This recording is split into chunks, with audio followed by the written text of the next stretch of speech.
По повеќе од 50 години денеска почнуваат градежните активности за повторно отворање на граничниот премин Маркова нога на македонско-грчката граница, кој се наоѓа во близина на селото Долно Дупени. Со отворањето на овој граничен премин се очекува да се отвори простор за економска, туристичка соработка и културна размена меѓу двете држави. Повторното отворање на граничниот премин беше најавено со потпишувањето на Преспанскиот договор во 2018 година. Настанот го следи Сандра Спасовска. Сандра, повели со информациите околу денешниот настан.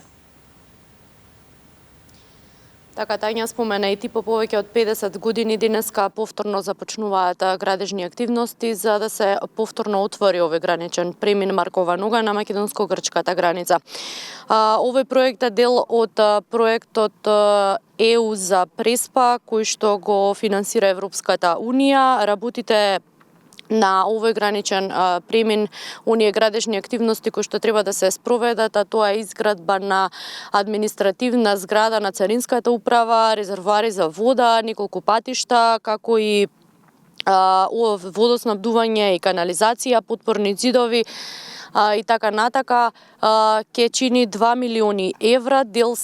Овие средства се дел од онаа финансиска поддршка од Европската унија, дел од програмата ЕУ за Преспа, програма која вкупно изнесува 21,5 милиони евра, кои што 84% од овие средства, односно 18 милиони евра, се финансирани, односно обезбедени од страна на ЕУ, останатиот дел од средствата се обезбедени од националниот буџет. Овој граничен премин кој што денеска се очекува да биде поставен тука камен темелникот на, како што споменав, Царинската зграда, се очекува да биде готов и пуштен во функција во 2028 година.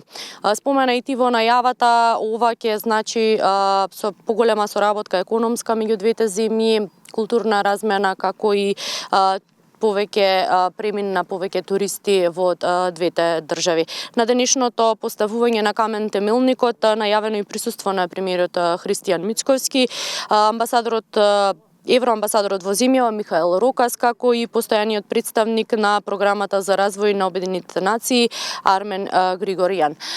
Настанот официјално ќе започне во 12 часот. Тоа се за сега сите детали од тука. Најавувам повеќе информации и кои беа пораките кои што ќе бидат испратени од тука на денешниот настан во вестите во 15 часот.